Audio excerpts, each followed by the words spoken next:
Well, there's something that I invented a long time ago. And when you have nothing to draw from, I was able to find strength in every molecule of this earth. I'm able to be in a room with nothing, with no motivation, no inspiration, nothing, and find it. So what I did in those situations was I invented this thing called taking souls. When everybody's all fucked up and you're exhausted and you're weak and you're tired and you're looking around and everybody looks as bad as you or even worse, I'm like, you know what? I want to now make a statement.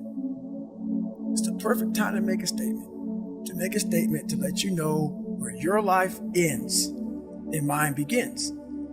And so the statement there is, I muster up every bit of strength from their looks on their faces and how they feel and how I'm going to now, from my childhood, where I came from, how I was the bottom of the barrel, I'm now amongst all these uncommon people. I'm now going to now make you feel like you're common. So I use their sadness, their weakness, their parts of their life where, God, this sucks. I'm like all poopy pants and messed up. I use that for my strength. And I have this moment of like, let's say we're in the sand, we're running or whatever. I will do a surge. I will do something and everybody's like, how the fuck is he doing this? And from that look on their face, that feeling of, God, man, this guy must be something special. It then surges me further and faster and harder for a long time. So it's energy's everywhere. But the thing is, it's so loud. That voice in your head of pain and suffering and discomfort and I don't want to do this is so loud that you're unable to really calm it down and say, okay, there's something here. It's a patient calm that you have to bring to yourself. Say, I know I have something here, but that voice is so powerful that it wants you just to, let's leave. We're done. We're done. It spazzes you out and you want to go versus saying, let's take a second. Hang on. Before we spaz the fuck out, hang on. And in that moment, you can think clearly and find that strength out there for you.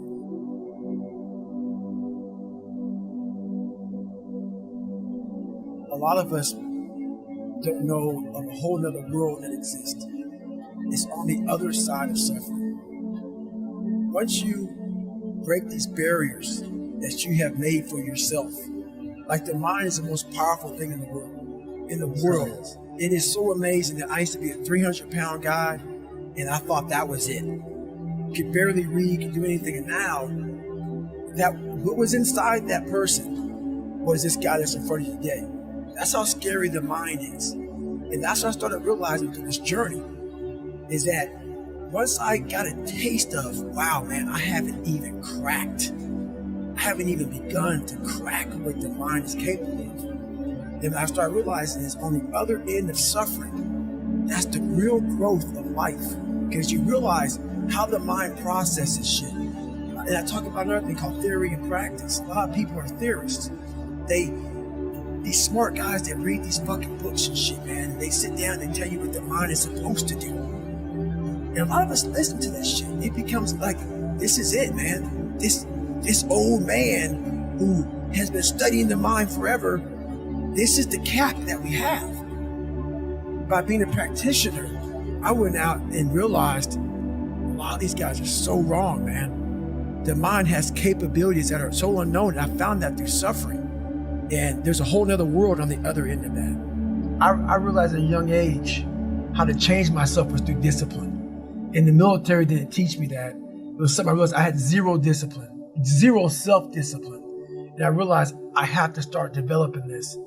And I started really because I was horrible at reading and I was horrible at writing. I have so many learning disabilities, not even funny. So I just sit down at the table and spend so much time in this, reading and writing and learning. And that kind of translated over to my self-discipline with working out. So that's where it started. I started when I was about 16 years old and said, well, I'm a fourth grade reading level. Let me go ahead now and start really focusing because I'm not going to get in the military. I got to pass the test. Yeah. So that's where it started for me.